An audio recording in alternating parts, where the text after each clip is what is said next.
के साथ रहती थी। टूनी के पापा, टूनी का तो अब पढ़ाई सब भी खत्म हो गया है और अब उसका शादी का भी उम्र हो गया है। देखिए आपके ध्यान में कोई लड़का हो तो। हाँ, सही बोल रही हो। हम अपनी बेटी को अच्छे घर में शादी करेंगे जिससे हमारी बेटी हमेशा खुश रहे।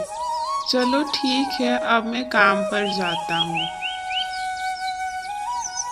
थोड़ी देर बाद रेखा मौसी आती है। रानू चिड़िया कैसी हो? हाँ मौसी ठीक है। सुने हैं तुम टूनी का शादी का बात चला रही हो, कोई लड़का आया या नहीं? मौसी अभी तक तो कोई भी नहीं आया है। मेरे नजर में है एक दूर के रिश्तेदार हैं, उनके भी बेटे को शादी कराना है। तुम बोलोगी तो फिर मैं कल वो लोग को भेज दूंगी तुम्हारे घर पे रिश्ता देखने के लिए। हाँ मौसी ठीक है, आप भेज दीजिएगा। दूसरा दिन होता है, वे लोग रिश्ता लेकर आते हैं, चाय नाश्ता करते हैं। हमें तो लड़की पसंद है, आप शादी का मुहूर्त निकालवाइए। हाँ हाँ वो तो ठीक है, लेकिन मुझे अपनी बेटी की भी राय जाननी है। टूनी भी शादी के लिए हाँ कर देती है। टूनी का शादी अब पक्का हो गया था और दोनों का रिश्ता अब तय हो गया था और 3 महीने बाद का शादी का मुहूर्त निकलवाया गया। टूनी और लूसी कबूतरी बेस्ट फ्रेंड थी, दोनों रोज शाम में तालाब पास घूमने जाती थी। टूनी सुने हैं कि तुम्हारा शादी सेट हो गया है, वो भी बहुत अमीर घर में। हाँ लूसी 3 महीने बाद है, तुम आना मेरे शादी में। हाँ हाँ क्यों नहीं। वे लोग बातें कर रहे होते हैं, फिर टूनी कहती है ठीक है लूसी चलो अब मैं घर जाती हूँ, मेरा घर जाने का टाइम हो गया है। फिर वह घर जाने लगती है। रास्ते में उसे चक्कर आता है और वह गिर जाती है। अरे बचाओ! यह आवाज सुनकर लूसी फिर वहां जाती है और वह टूनी को घायल देखती है।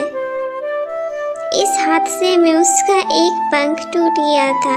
लूसी कबूतरी ने उसे वेद पास ले गई। वेद जी क्या अब मैं कभी भी उड़ नहीं पाऊंगी? ऐसा नहीं है टूनी, पंख टूटे हैं, तुम्हारा बाजू नहीं टूटा है। कुछ महीनों बाद वापस आ जाएगा, चिंता मत करो। बाजू टूटता तब बहुत दिक्कत होता। शुक्र मनाओ बस पंख टूटा है, चिंता मत करो, वापस आ जाएगा। फिर टूनी अपने घर जाती है। अरे टूनी बेटी ये क्या हो गया, तुम्हारे पंख कहाँ गए? तुम्हें चोट कैसे लगी? ये क्या कर लिया तुमने? माँ रास्ते में अचानक चक्कर आया और मैं गिर गई और मेरे पंख टूट गए। पता नहीं माँ अब मैं कभी उड़ पाऊंगी भी या नहीं।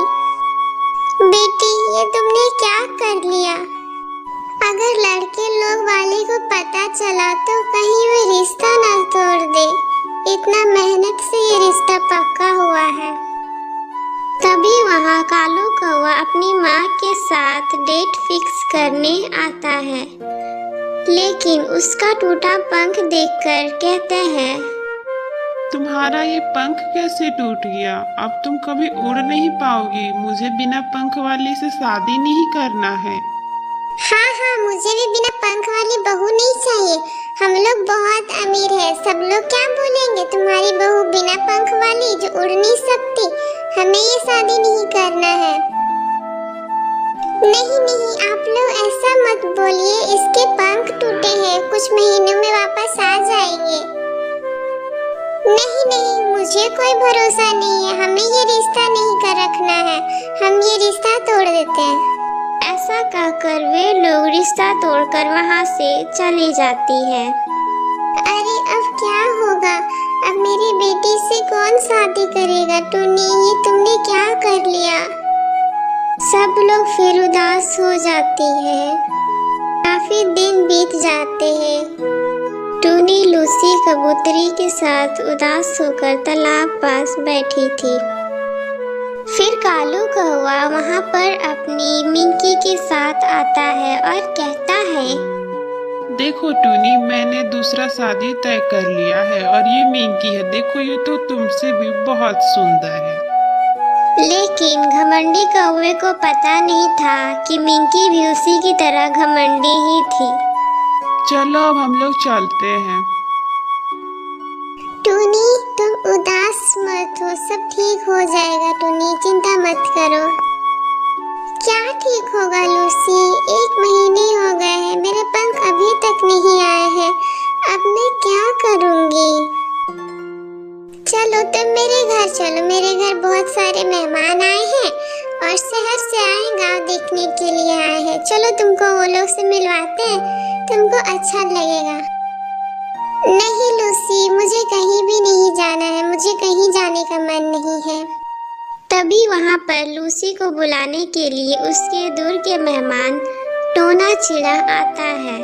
लूसी टूनी से मिलवाती है।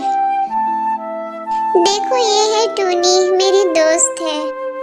दोनों एक दूसरे से बात करते हैं और टोना चिड़ा टूनी चिड़िया को पसंद कर लेता है और वह कहता है, टूनी चिड़िया, क्या तुम मेरे से शादी करोगी? मुझे तुम बहुत पसंद आ गई हो। लेकिन मेरे पास तो पंख नहीं है, मेरे पंख तो टूट गए हैं। फिर भी तुम मेरे से शादी करना चाहती हो? हाँ टूनी चिड़िया, मुझे तुमसे बात करके बहुत अच्छा लगा। मुझे तुम बहुत अच्छी लगी टूनी, इसलिए मैं तुमसे शादी करना चाहता हूँ।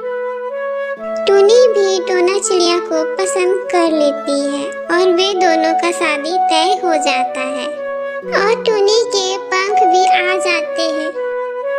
अरे वाह, मेरा पंख आ गया। मुझे तो लगा था मैं कभी भी नहीं उड़ पाऊंगी। अब तो मैं बहुत ही खुश हो गई, मुझे यकीन नहीं हो रहा मेरे पंख आ गए। टूनी की माँ भी बहुत खुश हो गई। बेटी, अब मैं तुम्हारे लिए बहुत ही खुश हूँ। अब बस अच्छा से तुम्हारा शादी हो जाए। उस कालू कौवे को पता चलता है कि टूनी का शादी लग गया है और वो भी बहुत बड़ा घर से लगा है। अरे टोना चिड़ा तो बहुत अमीर है, वो तो शहर में रहता है और वो तो मेरे से भी बहुत ज्यादा अमीर है। वो अमीर है तो क्या, मैं भी उससे अमीर बन सकता हूँ। मैंने सुना है उस गुफा में जो भी अंदर जाएगा उसे सोना ही सोना मिलेगा, लेकिन उसका दरवाजा कोई नहीं खोल सकता। मुझे पता है, मैं तो खोल ही लूंगा। मैं जाता हूँ। फिर वह जाता है और उस गुफा का दरवाजा खोलने का कोशिश करता है, लेकिन वह दरवाजा नहीं खोल पाता है और उसका पंख टूट जाता है और वह गिर गया और उसका पंख के साथ बाजू भी टूट गया। वैद्य जी ने उसे देखा और कहा, कालू, तुम यहाँ पे कैसे? अरे तुम घायल हो गए ना, यहाँ पे कोई भी नहीं आता है, फिर तुम क्यों आए? इस लालच में तुमने तो अपने बाजू को भी तोड़ लिया, अब तो तुम कभी भी नहीं उड़ पाओगे। वह उसकी मरम्मत पट्टी करता है। अब तुम नहीं उड़ पाओगे कालू राम, अब तुम अपना ध्यान रखो। मिंकी आती है और उसका बाजू टूटा हुआ देखकर कहती है, मैं तुम्हारे से शादी नहीं कर सकती, तुम्हारे तो बाजू ही टूट गए हैं। अब तो तुम उड़ भी नहीं पाओगे, तो मैं तुमसे शादी नहीं कर सकती। और वह रिश्ता तोड़कर चली जाती है। कालू राम को बहुत पछतावा होता है। मैंने जैसा टूनी के साथ किया था वही मेरे साथ हुआ। वह टूनी से जाकर माफी मांगता है। टूनी उसे माफ कर देती है। कोई बात नहीं कालू राम, तुम अब अपना ध्यान रखो।